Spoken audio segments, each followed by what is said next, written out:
Hola, Hola. buenas tardes. Buenas tardes.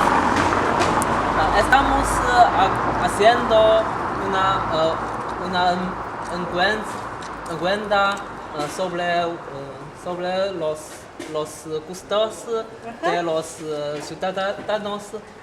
¿Tienes unos minutos? Sí, sí, por supuesto, no te preocupes, Claro, adelante. gracias. Muchas gracias. ¿Qué te gusta? ¿Deporte? ¿Deporte? Sí.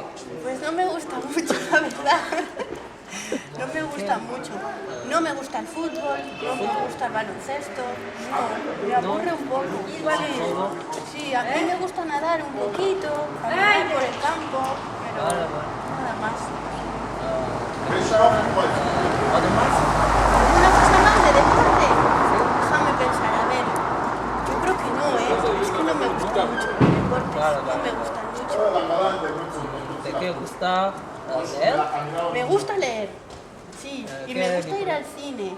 ¿Al cine? Sí, me gusta mucho ir al cine y me gusta viajar. ¿Viajas? Oh, yo también. ¿A ti también? Sí, sí, sí. Ah, mira.